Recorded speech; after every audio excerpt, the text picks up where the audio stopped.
that you have enough information to make a good decision. So the overview of what I'm going to go over today is I'm going to go over a bit of the purpose of the training. I'm going to go over the course and how it's structured. I'm going to talk about some fundamental concepts, and a lot of that is going to do with some theoretical models, and then some competencies that are put out by the accrediting agency that I'll talk about a little bit.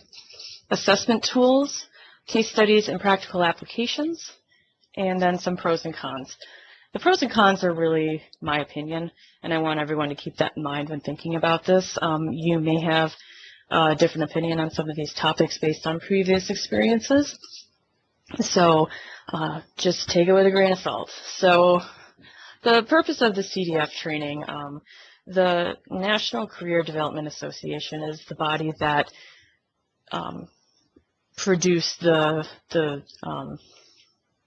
curriculum for this type of training. And really what it was is that it was a way for individuals who are working with people in career development at different stages and at different levels could have a certifying body, have some structure to what they were learning. The counseling profession has made a lot of progress in defining professional counseling and career counseling. However, a lot of professional groups recognize that many individuals who are currently providing career assistance are not professional counselors. And I know just some of the background of people in TRIO and even some of the other participants that I met that is true. So the CDF training is really there to provide some standards, training specifications, and credentialing for these career providers. The Code of Ethics gives you a pretty good understanding of what some of the areas and later on some of the competencies that someone who is going to go for this sort of credentialing would have. I have the links here. I also have shared some of these that are on my Google Drive, so I just want to have you keep that in mind. Hopefully I haven't shared everything, but I did keep a lot of stuff on Google Drive that I found just on the web because my bookmarks were getting out of control. So if you do want any more information that I download, just let me know. And then here's the website for the Center of Education and Work, which is at UW-Madison. And it gives a really brief overview of what the course is and information on registration and even the course syllabus. So if you're interested at all in looking at that, there's the website. To talk about some of the fundamental concepts, there are 12 competencies that the National Career Development Association has outlined that someone should be able or should have learned at a certain level in order to be a career development facilitator. So there are things like helping skills, labor market, assessment, diverse populations, ethical and legal issues, career development models, employability skills, training clients and peers, program management and implementation, promotion, public relations, technology, and consultation. I know for me, the one that was the biggest question mark for me was labor market info and resources along with assessment. I felt like those were the two areas that I struggled the most with having a good grasp on. And luckily in this course, you do a lot of self-reflecting on where your skills are and where your gaps in knowledge are so that you can help make the course work for you. The course structure, again, I saved the syllabus to the Google Drive if you want to see a little bit more nitty-gritty details per week. It is divided up by 13 weeks. And so each week is going to have a combination of readings that are from print, from some of the books that are required, from maybe some web resources, along with required discussion board postings. There's also 2 face-to-face meetings that are going to be a combination of lecture, a little bit of theory, some assessment, some group work. Some of the topics that are tend to be covered over the course are things like the different theory, assessment, using technology to find data, resumes, interviewing techniques. So throughout the 13 weeks, these are some of the types of things that are going to come up. Some of those topics you may have more of a chance to get into during the face-to-face. A lot of interviewing techniques and group work obviously work better face-to-face, so that's when those were utilized more.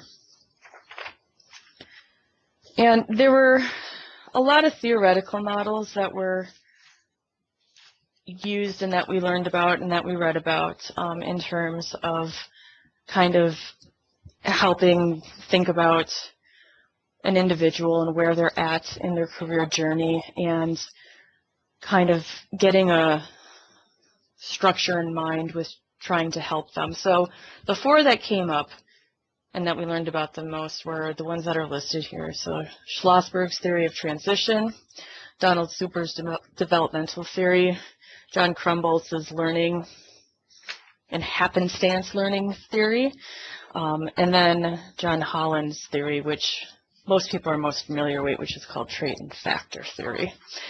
So Nancy Schlossberg has transition theory, and basically what it is that people have coping resources that she calls the 4 S's.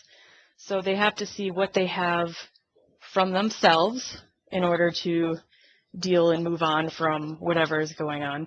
They have to look at the situation. They have to look at what support they have, and then the strategies.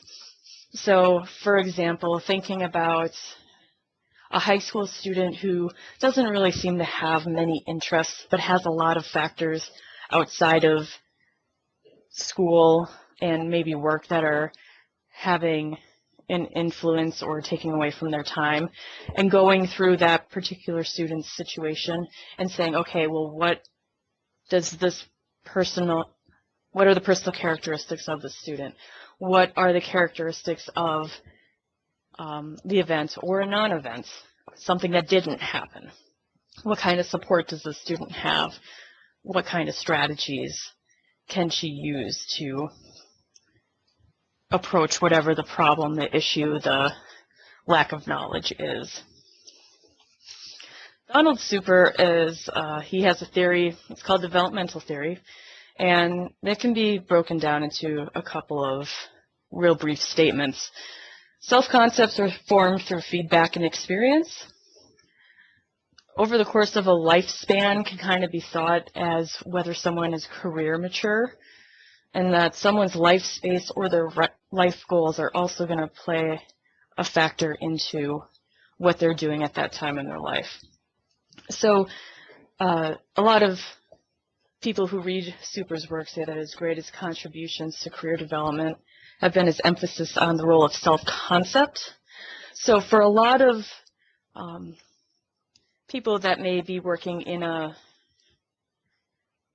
with a career counselor, that's where you would start if you were going to be applying Super's developmental theory, working through the developments throughout people's lives and their experiences. People successfully refine their self-concepts over time, and application to the world of work creates adaptation in their career choice. That being said, being in that exploration stage, whether or not you're actually a parent, those 2 things could be true. It's just going to be a matter of experience and self-concept. John Krumboltz has, his theory is more of a learning theory. So his behavior is controlled by learning. Learning occurs through positive and negative reinforcement, and that reinforcement may be changed or planned. And so what his happenstance learning theory really is that clients, students, whatever, need to be put into situations where they can be engaged in interesting and beneficial activities, figuring out what they like and don't like, having experiences, opportunities for new activities, and kind of gauging where they fit within that. He wrote this book Luck is no accident, and that's actually one of the textbooks that is required for the course. And then finally, John Holland. A lot of you may know the Holland Code or Holland's theory, and his is categorized as a trait and factor theory. So when it breaks down, is that according to Holland, in our culture, most people are one of 6 personality types: realistic, investigative, artistic, social, enterprising, and conventional. And then there are the same types of work. And so what you need to find is where your personality type is, the work environment where that overlaps.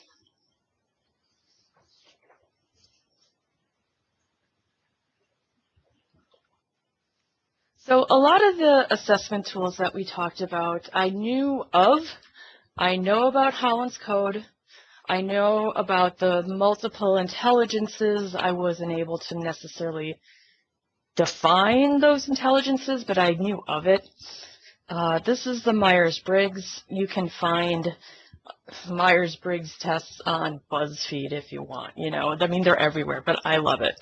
It's one of my favorites. And then Keirsey Type 2, I'll talk about a little bit later, is based off of the Myers-Briggs, but categorizes them into 4 types based on your Myers-Briggs. All of these, when I send the PowerPoint, I've embedded hyperlinks into them so you can get to more information on each of these types of assessments and do them, or look at them or review them. Things like the Myers-Briggs and even the Keirsey and then Strengths Finder types of things are a lot of money to get certified in. So many people who were in the Career Development Facilitator class did not have that level of certification. If they did, I think there was one who was Myers-Briggs. That's because she was a clinical psychologist who worked for UW Fond du Lac, I believe. But yeah, if you look at the PowerPoint, you can do a right click and it should take you to the website with some of these assessment tools. A lot of the things that we talked about with assessments were, we tried a few. I did the Keirsey one. We did one that was called Career Liftoff. But a lot of these assessments do have a cost to them. So we didn't necessarily get into the nuts and bolts of them, but it was more just a, hey, these sorts of things exist. Some of these might not be suitable for all populations. You know, job survival and success skills I can maybe see with younger students. Transferable skills scale might be more suited for someone who is doing a career change later in their employment history. You know, so not all assessments work for all clients or students or, you know, a stranger off the street that you're talking to. A lot of these for-cost assessments are owned and published by this particular company. And even if you can't buy the assessments, you can download the informational sheets about each assessment. In my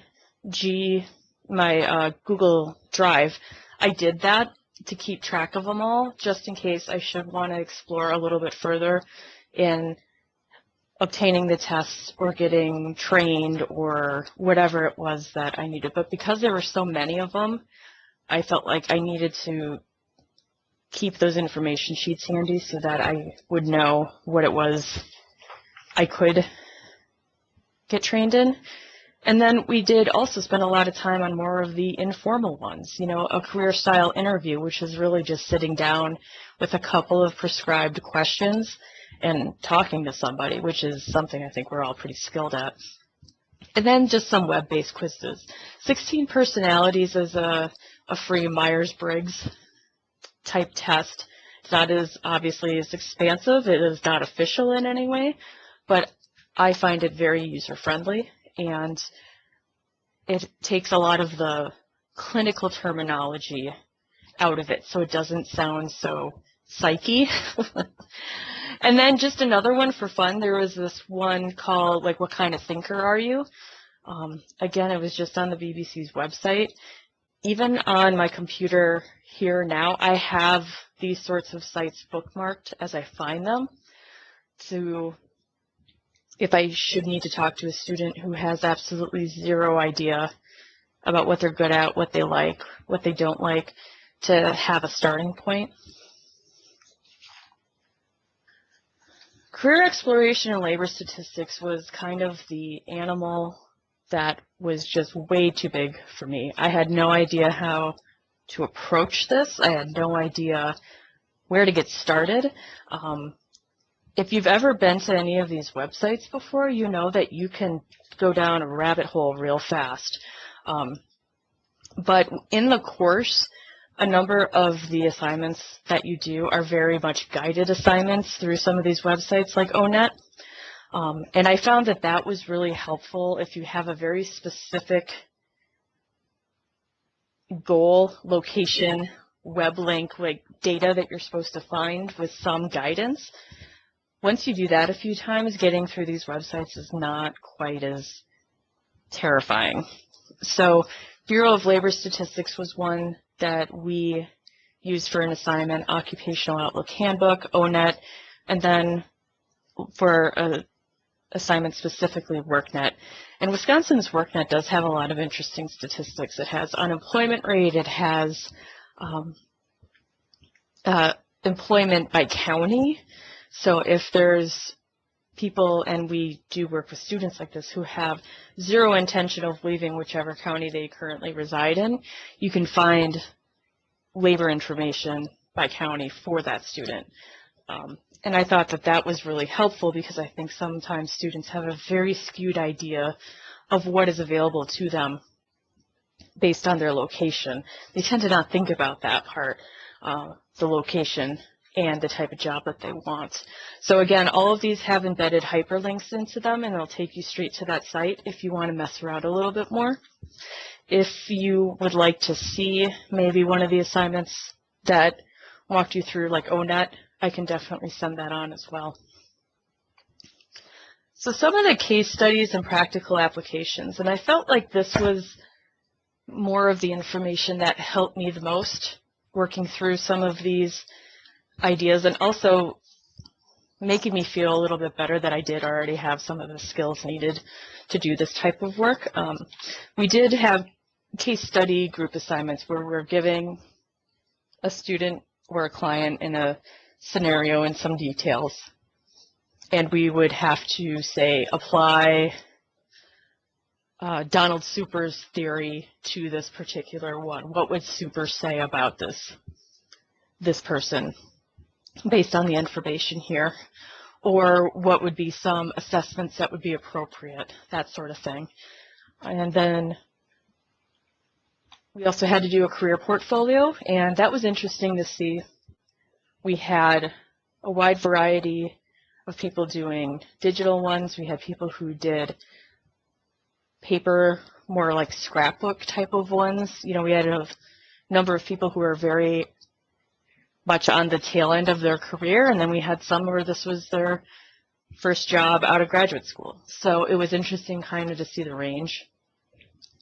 But how to talk to somebody about maybe creating one of these to help keep their own story in order and to not lose those important markers in their career journey. Another assignment that we had was a career center visit, which was very eye-opening in Marathon County, and let me tell you why.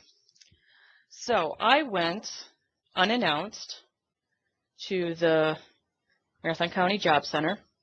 I had to bring my son, who was at the time 7. We went during the summer, and we walked in, and nobody greeted us. Nobody even made eye contact with us. Nobody asked if we needed any help. Basically, we just kind of stood there and were ignored until I went to someone at the front desk and asked them a very specific question. Now, the reason why this is significant is because I wanted them to think that I was just any person walking in. And it was pretty eye-opening to see how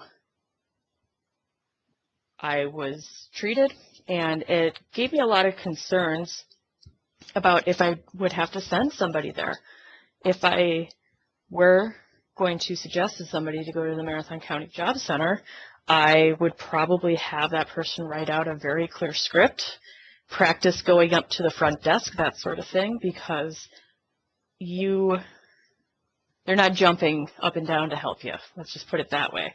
And it was also a little frustrating. It was definitely not what I was expecting would happen. I mean, I know that they're crazy busy, terribly understaffed, probably grossly underpaid, but I was at least hoping for eye contact, and I didn't even get that. Another assignment that we do is we need to find a career counselor in the area and interview them. If you don't have somebody that you can interview, Judith, the facilitator of the course, has people who are willing to speak to students in the class. So I interviewed someone who worked for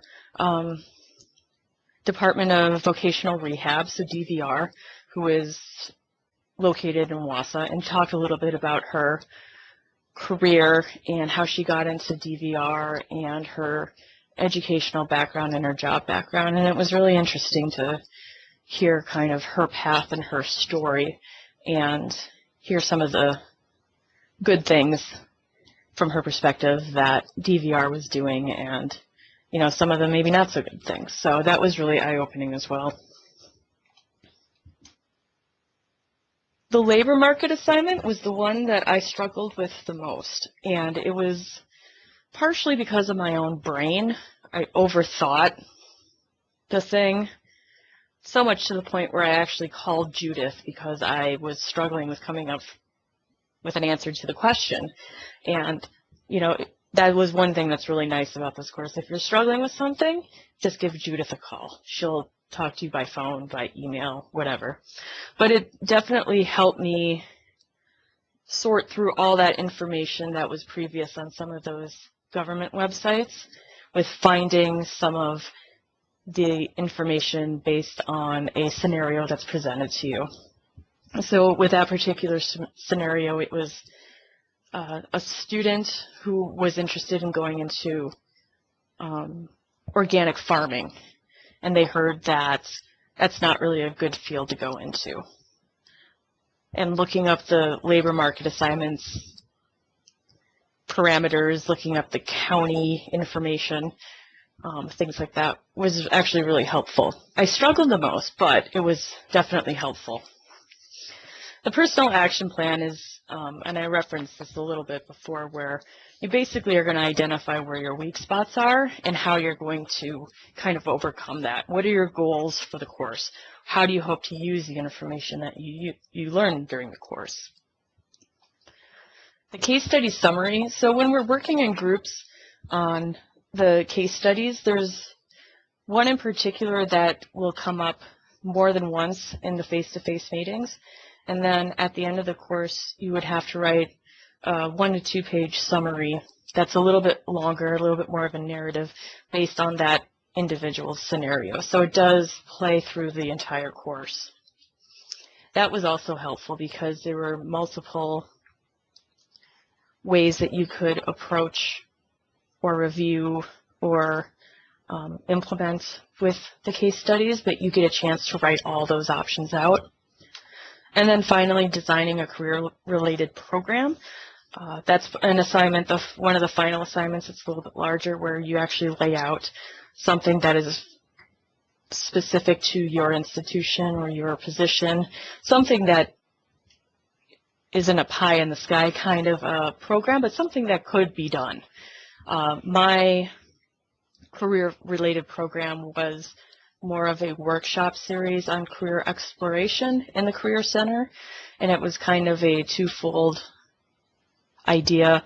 One, I wanted more people to come into the Career Center, and two, I wanted people to think of the Career Center as more of a career exploration center, so that they can start thinking about what they like to do and not necessarily like, oh my gosh, I got to pick something now. And so that was a proposal that I came up with some content and the topics and things like that. Now my favorite part, pros and cons. We'll start with the pros. So one thing I was pleasantly surprised, well, not terribly surprised, but is that doing academic advising, we all definitely have the skill set to do career advising. Absolutely. Some of the things that we did in the face-to-face meetings were interviewing techniques where we were actually critiqued by the participants, which was a little weird, but reinforced to me that anything that I've learned doing academic advising is easily transferred over to career counseling. Another pro was meeting the other participants. That was a lot of fun. There's such a wide variety of people. There were people who work with high school kids. There are people who work with at-risk high school kids, college students, people who worked for offices like DVR, or one woman was a certified life coach. Another was, like I said, a psychologist with UW colleges. So a real wide variety of people who wanted to learn more about this and brought a lot of interesting perspectives. Also, I really liked doing some of the group work. As much as I call myself an introvert, it was interesting to hear a lot of the different perspectives on the scenarios that we were presented, or the approaches that one might use that I might not have thought of. And just having that face-to-face time twice during the semester was nice. It is a little weird to have these, you know, just pictures and typed words all the time. It was nice to get to know the people behind all that. Some of the cons that I felt were things that maybe could be easily fixed, maybe some that are not so much, were the way that the course was organized sometimes left me feeling a little confused because there are so many parts. There's a workbook, and then there's a textbook, and then there's a reading off the web, and then there's one that's available on the D2L site. There was a lot of unnecessary chaos, in my opinion, that maybe could better be reined in. I understand and do like the online format of courses, but what I found is that I was not the greatest online student. I thought I would have been much better at this type of course, and I really wasn't. So that was a learning experience for me, for sure. If I were to do it again, I would better use my time. I suddenly procrastinated a lot. It was really bizarre. I was shocked, actually, by myself. So just keep that in mind, is that you might not be as good of an online student as you think. Some of the topics that we went over seemed a little dated. We spent about 2 hours talking about marketing, our own skills, our marketing, our centers, or whatever it is that we need to do. And some of that info seemed a little lagging. We spent a lot of time on that, and I didn't think that that was totally necessary. And then, of course, hindsight is 20/20. Now that I am working and doing more career counseling, some of the things that we had used in this course, looking back on it now, I am like, oh, I don't even like this book. One of the books that was recommended was Resumes for Dummies. And what we did is that people were assigned a chapter that they would have to present and summarize. So we would read the summaries that other people wrote and then comment on them on the discussion boards. Well, looking back on that book, I looked at it again not too long ago, and knowing what I know now and what I've been doing working with students, there was a lot of tips and techniques in there that I would not give to students. It was over the top, way too much, not necessarily appropriate. So now that I'm in this a little bit more, some of the things or some of the resources that I used were maybe not quite as good as I thought they were. I feel like some of those books have a lot of merit to them, but they could just be maybe edited down a little bit.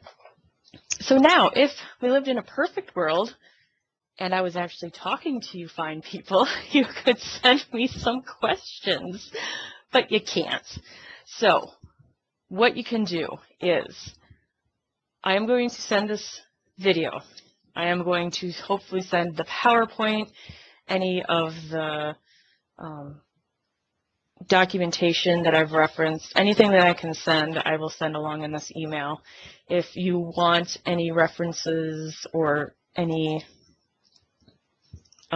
more information on some of the things that I talked about in my Google Drive, just let me know and I can open that up to you.